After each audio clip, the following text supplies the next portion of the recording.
So we looked at the bandwidth allocation problem which we modeled using linear programming, and we said that it was a problem which involved maximizing the flow through a graph. We wanted to flow as much internet traffic as possible between multiple nodes in a graph, and we said that there may be a different way of doing it. So let's look at this generic problem called network flows now.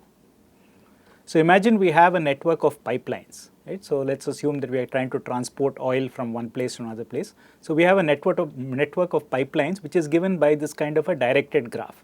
So the edges represent the directions in which the oil will flow, right? And the capacities of each of the pipelines is the number indicated. So for example, we have a pipeline here of capacity 2, a pipeline here of capacity 10, and so on.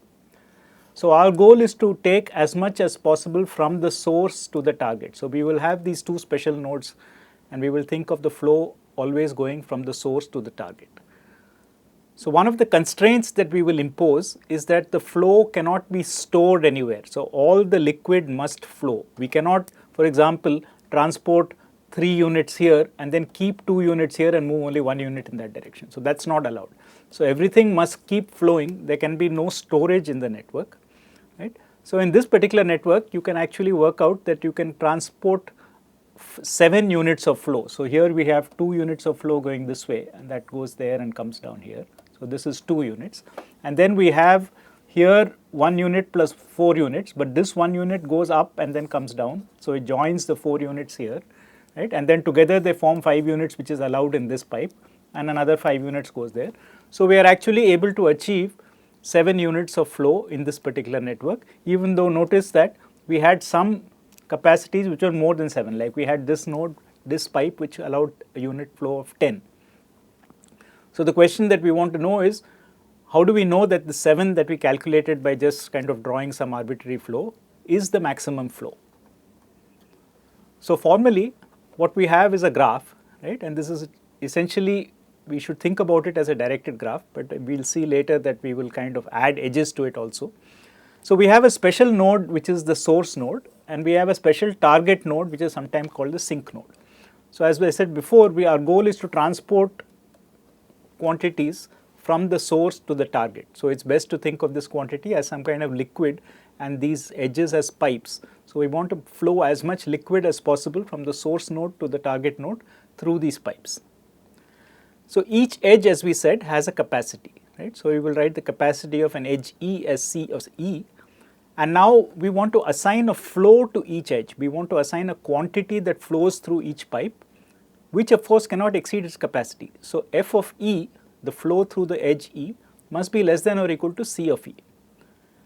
The other constraint that we said was that there is no storage, right? So everything that comes in must go out.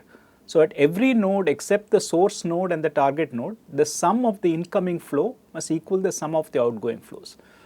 So for instance, if I flow 3 units through this pipe here, and I'm only allowed to take 1 unit in that direction, then I must put 2 units in this direction. Otherwise, I'm not going to be able to make the flow match. So we'll have to end up with some surplus at that node, which is not allowed, right? So whenever I have some quantity flowing, and it could come in through multiple sources, right? So now I have 1 coming in through here, and maybe I have 2 coming in through there. So now I have 3 coming into D.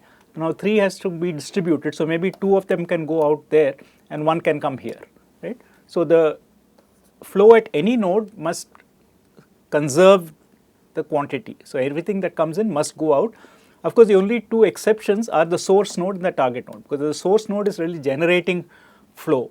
It doesn't have, you can imagine that there's an unlimited supply coming this way, which is generating flow. And here we have a kind of unlimited reservoir in which to store the flow. So at the source and the target, there is no constraint. I can push out as much as I'm allowed to from the source. I can collect as much as I'm allowed to at the target, but every intermediate node must conserve the flow. So the total volume that I can push, I can measure it at either end. Either I can measure it at the target or at the source. So let us just say that the total amount that I'm actually going to flow can be computed by just looking at how much flows out of the source, right? It might flow through different routes, but in the end, it must all come from the source. So if I just add up the flow on the 3 outgoing edges from the source, alternatively, if I add up the 2 flows in the incoming edges to the target, this must represent the flow that I have overall across all the pipes, independent of how the flow is being inside routed and so on.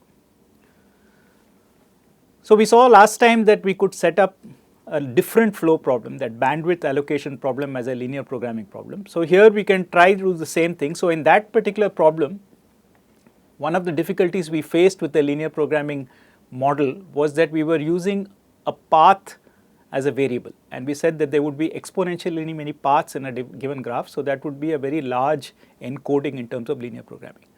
Well, you can actually do it with edges. So let's assume that we have a variable for each flow, right? So Fe will represent the flow at each edge. So we will have for every edge, so we can call the edges by their endpoint. So we will have for this edge SA, we will have FSA, for BD, for instance, we'll have FBD, and so on. Now we have these constraints which tell us an upper bound for these flows, right? So FBA, the flow in this edge, right, is constrained by 10. So we can write down for each of these variables a constraint telling us how much capacity that edge has as per the input graph.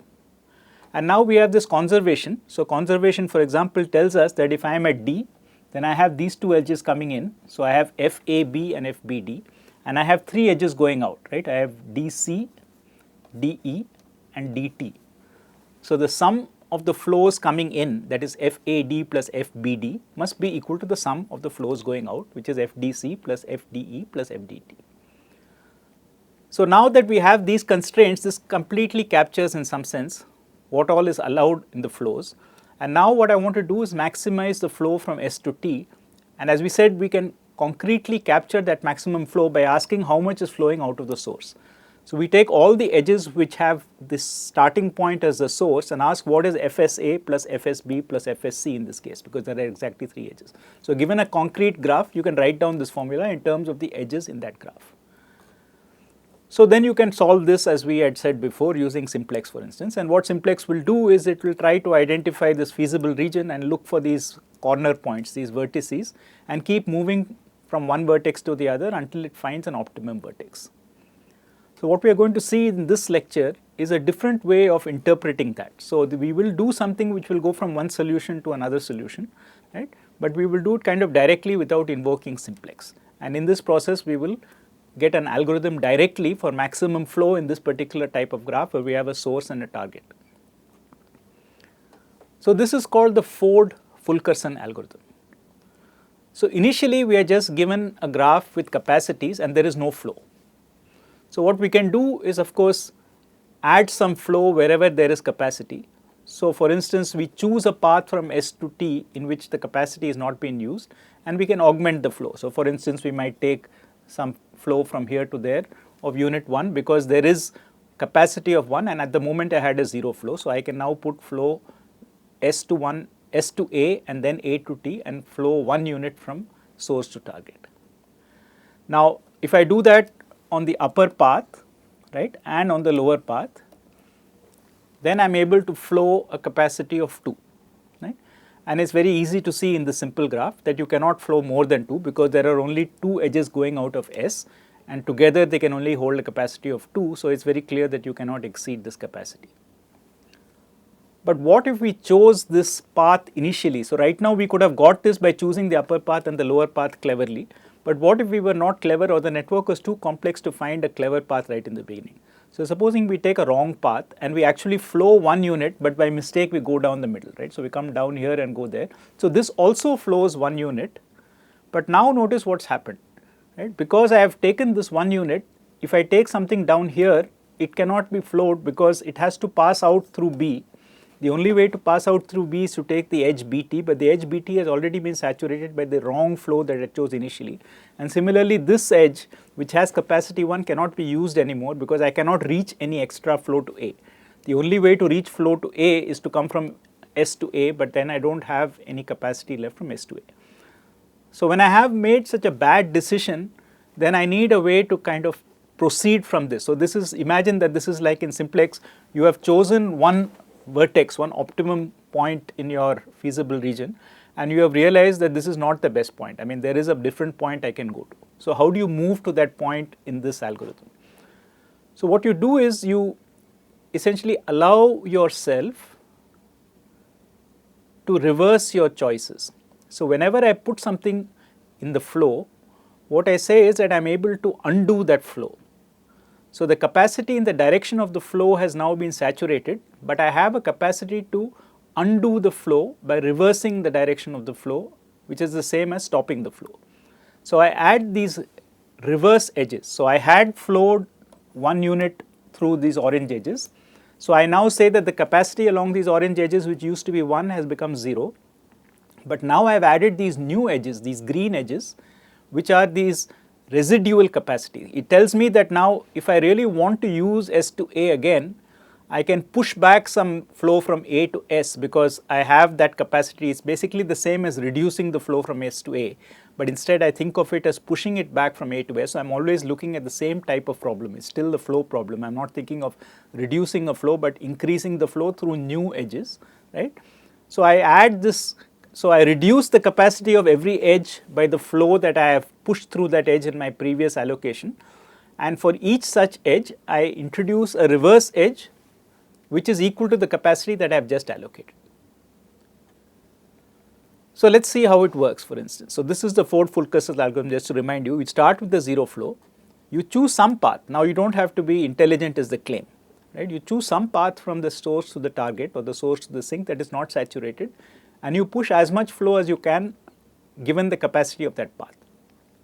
Now you build that residual graph. So for each edge that you have used in this particular path, you replace the flow in the forward direction by the flow the capacity minus the flow that you have put in, and you add a new edge backwards equal to the flow that you have done, right? And how do you end? Well, you keep doing this until in this augmented graph, you are building this graph with more and more reverse edges built in the residual way. At the end, you should reach a situation where you will not be able to push any flow even though you have added all these edges. So this will become clear when we do this example here. So let's start with this example. So as you can see, there are flows of 10, 20 and 30. So I might pick initially the path which goes from S to A to B and B to T, right? So this allows me to flow 20 in each of these edges. So I can, the algorithm says augment the flow as much as possible, right? So since I'm allowed a flow of 20 on each of the edges, I can push through a flow of 20. The next step is to build the residual graph. So I have to replace each of these edges by zero capacity, indicating that the capacity minus the flow is 0, and I have to add these reverse edges. So I will now replace each of those edges. So there was a mistake here. So this should have been 30, right? So there is a 30 edge there, sorry. So if I have 30 there, then even though I have 20 at the top and the bottom, I can only flow 20 through this 30 edge. So when I build the residual graph, I actually have 10 capacity left on that edge. And the residual graph in the reverse direction has the flow that I actually produce. So it is 20, 20, 20, but notice that there is still a flow of 10 possible in this edge. So it's not always the case that the residual graph will generate a zero edge, right? If in some part of the flow that you calculated, you did not achieve the capacity, then in that flow, you will actually keep some non-trivial capacity left for the next round. So now we work with this graph. The point is that we don't go backwards, we go forwards but with larger and larger graphs. So we now work with this graph and decide what to do, right? In the limit, what will happen is between every pair of edges, we will add a forward edge and a backward edge, and we will keep adjusting the capacity back and forth due to the residual graph criterion. But at this point now we have these extra green edges, so I can now look at paths which go through these green edges. For example, I can look at a path which did not exist before, which goes from here to here to here, right? Because I now have added some capacity on this new green edge from B to A, which was not there before. So if I do that, then I can flow how much? Well, I can flow 10 here, I can flow 10 out of 20 here, and I can flow another 10 there. So I can add 10 new flow from S to B to A to T. So I do that, right? So I add a flow of 10 from S to B to A to T, and now if I compute the residual graph, this will become 0, this will become 0, this will now go from 20 to 10, and the 10 will come here, right? I will add it to the backwards capacity. So every time I add in the forward direction, after I construct the residual graph, I take that much quantity and transfer it from the forward direction to the backward direction. So this becomes my new residual graph, right? So now I have only 10 going up here, and 10 plus the old 10, 20 is now coming down here. And now this edge which had 10 has become 0 and the reverse is 10, and similarly this edge which had 10 has become 0 and the reverse is 10. At this point I am stuck, because if I look at S and I try to push more flow, it has to go out this way or this way, and clearly I cannot do either because both are 0. So I say that the graph has now reached a situation where there is no feasible flow from S to T.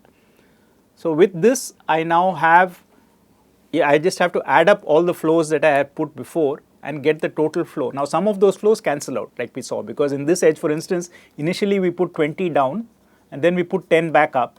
So the net flow which is going from A to B was just 10, right? So this now gives us the solution. So this is how the Ford-Fullerson algorithm works. So you just start with any flow, that flow should saturate some path, then you construct this residual graph by reversing the edges with the flow that you have created and reducing the capacities by the flow you have created in the forward direction. Keep going until you get stuck. Now what about arguing that one has achieved a maximum flow? So I have not given you a proof that that algorithm actually terminates or even computes the maximum flow. So this is something which is not part of this course. The point is just to illustrate that network flows can be solved, and we will see that network flows themselves are a useful tool for reducing other problems. Just as we saw that we can convert problems into linear programming, we will use network flows as a kind of base problem to solve other problems. So if I give you a solution, let's assume that somebody claims that they have a solution, how would you validate that it is optimal? Right? So let's look at this graph, the first oil graph that we constructed, and let's look at these 3 edges, right? So we have these edges from A to D, B to D and S to C. So if you disconnect these edges, then you will see that there is no way of going from S to T, because these 3 edges together cut all the paths from S to T.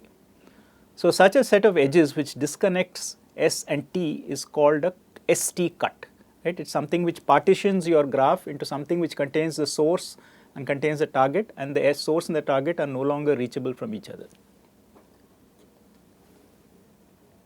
So since this disconnects S and T, if you had any flow at all, it has to pass through this cut, right? Because if it avoided this cut, that means there's a way to go around this cut and reach the target, but we have just said that there is no way to go around this cut. Everything gets disconnected with this cut. So this cut must actually witness all the flow that passes from S to T. Anything that goes from S to T has to pass through at least one of the edges in the cut. So in this case, if we look at that cut, right, that cut has a capacity of 4 plus 1 plus 2. Now if all the flow from S to T must go between one of these 3 edges or more, one or more of these 3 edges, then that total capacity cannot exceed 4 plus 2 plus 1. So I cannot flow more than 7 in this particular case from S to T. So this gives me an upper bound, right? So clearly if I have a cut, then the capacity of the cut gives me an upper bound which says that the flow cannot exceed that capacity. The max flow cannot exceed the capacity of min cut. But what about the reverse? Can I always guarantee that if there is a cut of this form, then I can achieve that? Can I always make sure that I can get 7 flow, right? So for instance, I can draw another cut, right? So I can take a cut which looks like this. This is also a cut. Now this cut has capacity 3 plus 10 plus 1 plus 4, because there are these edges, right? So there is this edge, there is this edge, there is this edge, and there is this edge. Right? So this edge has capacity 18. Now it seems unlikely that we can put 18 flow through this thing, because there is no edge which has capacity more than 10. So it's not always the case that if I find a cut and I find the capacity of the cut, that it's going to guarantee that that much flow is possible, right? Every cut will ensure that all the flow must pass through the edges in that cut, but not every cut will actually represent some flow that is realizable. So we know that the maximum flow cannot exceed the capacity of the minimum cut, but is the minimum cut itself always realizable? So it turns out this is actually true. So this is a very powerful result, which again we will not prove, but we will claim. It's called the max flow min cut theorem. So which says, so we know that the max flow cannot exceed the min cut, but actually this theorem says that the max flow will always be equal to the min cut. Now finding the min cut is actually difficult, because we have to look at all these subsets of edges and find out if they are cuts and then find out which is the minimum. So that could be a very tedious algorithm. Now the claim we have is that the Ford-Fullerson algorithm that we produced just now will actually find the maximum flow. So you can use this theorem in reverse to actually compute the capacity of the minimum cut because we know how to compute the maximum flow. Okay. So, the theorem tells us that the minimum cut limits the maximum flow. The algorithm tells us that the maximum flow can be computed, and together that means that with the maximum flow which we can compute reasonably efficiently, we can actually get hold of the minimum cut as well. So, just to reason why this is true, so as we said, when we have a cut, right, it partitions our graph into these two parts. There is a left and a right, and we know that from S you can reach everything on the left hand side, and from R you can reach everything on the right. From R you can reach the right hand side, but you can't get from L to R, right. So, now if you look at any edge which crosses this, right, if it is not at full capacity, that means there should be something coming back here, okay. And if this is not at full capacity, if this is not at zero capacity, then this is not at full capacity. So, basically you can claim in the residual graph that if you look at edges which cross from this side to that side, the forward edges will be saturated and the reverse edges will be 0. So, the forward edge is saturated is just saying that we have actually reached the capacity of the minimum cut, right. So, this is a kind of informal hand waving argument as to why this max flow min cut theorem holds. So, the Ford-Fulkerson algorithm is not in itself going to be efficient unless we do things carefully. So, if we do not choose our augmenting paths, that is the paths which we get by doing this residual capacity business carefully, we might keep producing bad paths one after another. Eventually, I claim that the Ford-Fulkerson algorithm will produce the maximum flow. But remember what we did earlier, right? So, we took this flow and we flowed it through this in the very first graph, but there it was not a problem because we just had capacity 1. So, after one such thing we could construct the augmenting path and rectify it. Now, what is going to happen in this graph is that one such thing if I do, I will flow 99 will be left as a capacity and I will get an augmenting path back of 1 here, and of course, I will get an augmenting path back of 1 here, right. So, this is after one iteration. Now, the only path that is left through the graph is to go this way. So, I will again get a flow of 1 here, right. So, I will have 99 capacity here and I will have a backward flow of 1 here, and I will again get a forward flow of 1 here. So, after 2 iterations, I would have flowed 1 down the middle and 1 up the middle, and I would have reduced the capacity from 100, 100, 100, 100 to 99, 99, 99, 99. So, if I keep doing this, then it will take me 200 iterations, right, because every 2 iterations I reduce the hundreds to 99, the 99s to 98 and so on. So, it will take me 200 iterations of this poorly chosen initial path to discover that actually I should have just said that there is a flow of 100 through the top half and a flow of 100 through the bottom half.